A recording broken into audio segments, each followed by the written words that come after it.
Hello， 大家好，歡迎返到 Leo Education Channel。今日想同大家講一個過去2年英國教育界好多人討論嘅話題。英國私立學校加咗 VAT 之後，家長係咪真係大規模咁離開私立學校呢？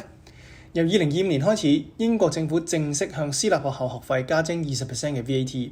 政策啱啱推出嘅時候，好多人都會預計英國會出現所謂嘅私校大逃亡。有人會估計有大量嘅學生會離開私校轉去公立學校，亦都有人擔心，如果有好多家庭負擔唔到學費嘅話，咁部分私立學校可能會面對好大嘅經營壓力，甚至倒閉，最後反而會令到公立系統承受更大嘅壓力。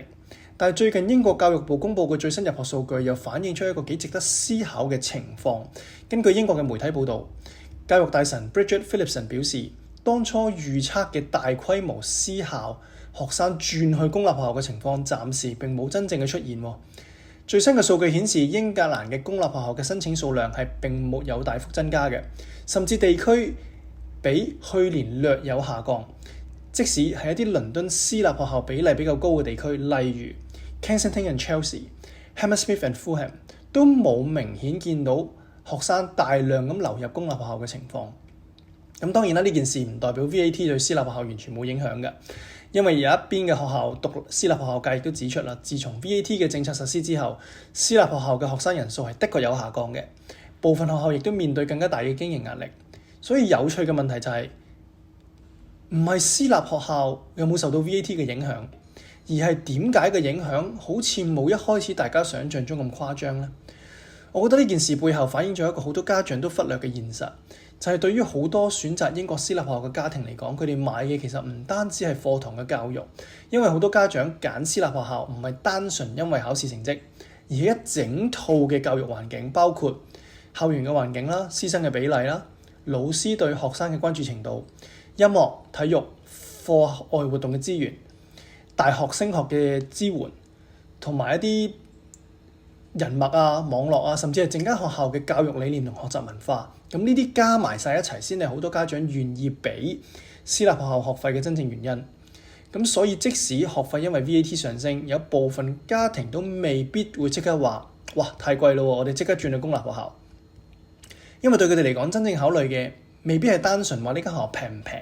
而係呢間學校俾到我哋小朋友嘅成長環境值唔值得佢去繼續投資。咁當然對一部分家庭嚟講，特別係本身已經好勉強去供私立學校嘅中產家庭，咁20% 嘅 VAT 絕對唔係一個小數目。咁有啲家庭可能會重新考慮翻佢私立學校嘅路線啦，有啲可能會由 boarding 轉去 day school， 有啲可能會搬去一啲好嘅公立學校嘅 catchment area，